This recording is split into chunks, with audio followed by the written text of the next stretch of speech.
David J. Miles, Sergeant E5, U.S. Army. Well, after basic training, which I was at Fort Polk for 5.5 months, I went to Vietnam and I was in the infantry for the whole year. I was a machine gunner.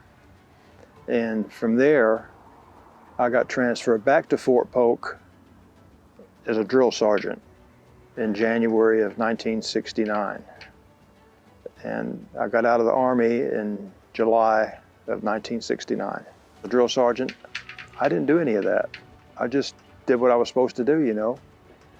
Didn't swear at them or anything like that. And that was one of the best things. And I did like Vietnam because I had a lot of friends. My biggest takeaway, probably the $227 I made every month. That's right. And that's what they paid a sergeant in Vietnam, $227. 3 Purple Hearts, of course, accommodation medal, unit citations, just, you know, stuff like that. Nothing big, no Bronze Star, no Silver Star. When I first got to Vietnam, which was the 1st or 2nd of January of 1968, they took us out to our main headquarters, which was on a Navy ship at the time. And here I was, green, didn't know anything. So they put us on this barge, took us out to the ship. We got halfway out there, and a rocket hit it. And it hit the cockpit where the Navy was guiding the boat. And the first thing I saw was him jump. He flew up in the air. Didn't kill him, but I said to myself, oh my gosh, what have I got myself into? But after that, of course, the Tet Offensive started the 31st of January of '68. And that's something I wouldn't want anybody to go through. But in February the 15th, we was out on an ambush deal, and one of our companies got pinned down in the woods, and they wanted volunteers, and there were 7 of us. Since I was an M60 machine gunner, you don't volunteer, you go automatically. So we went into the woods and tried to get them out, and the first shot that was fired hit me in the shoulder, broke my collarbone, bullet came out my back. That was the first Purple Heart. Then I was in the hospital from then until the end of May. Went through 3 or 4 different hospitals to recuperate. Then after that was over with, they told me I could go on R&R. So I got to go to Taipei for R&R for 7 days, which I loved it.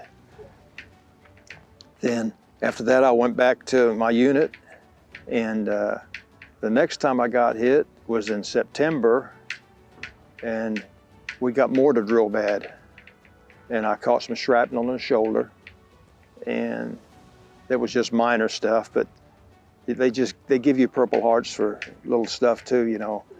But the third one was December the 28th. I just finished, December 27th, I got to see Bob Hope and Ann Margaret. I don't know if you know who Bob Hope is, you might be young, but we got to see a show. And the very next day, I was getting ready to process out to come back to the States. Well, our base camp got mortared again. So I caught another piece of shrapnel in the left arm. So there's my 3 Purple Hearts there. The right shoulder where the bullet hit the bone, it fractured it, then it ricocheted and came out my shoulder blade. So it left a hole about that big at the time. Of course, it's not as big anymore. It's just scarred back there. Believe it or not, I don't tell any stories unless somebody asks me. Yeah, I don't ever, just like right now, I don't talk about this to anybody unless they ask. I just keep it to myself. The first Purple Heart I got, I was called in, killed in action. And I've still got the letter from where my RTO, my radio operator, the lieutenant said that I'd been killed in action. So he called it in and said, this man's KIA. Well, after I got hit, you know, they always say when you get shot, you go back. Well, when I got shot in the shoulder, I went face down on the ground. And my helmet came off, and I didn't move until a few minutes later, until the bullets were scattering all over my helmet. My RTO operator jumped on my back, and his radio was completely shot up, and he more or less saved my life. But I guess it was back probably 10 or 15 years ago, I got a note from him saying, you know, David, you probably don't remember me. His name was Larry Hall. He said, I called you in KIA, and I'm sorry for that. And we got to keep in contact again, you know, and of course Larry passed away last year of Agent Orange, and he sent me his last letter from hospice. He said, David, my Agent Orange finally got to me. I'm in hospice. I'm not going to last but a few more days. And his brother contacted me and said he passed away. Bill Mooney, he was my geometry teacher, and believe it or not, he wrote to me in Vietnam. Yep, he was our weightlifting instructor also. So he kept in touch with me several times, and when I came back to Vietnam, the first thing I did the next day, I came to Midwest City High School. I was still in my uniform, and I came in there and got to see Mr. Mooney, and that was one of the best things ever. Yep, yep.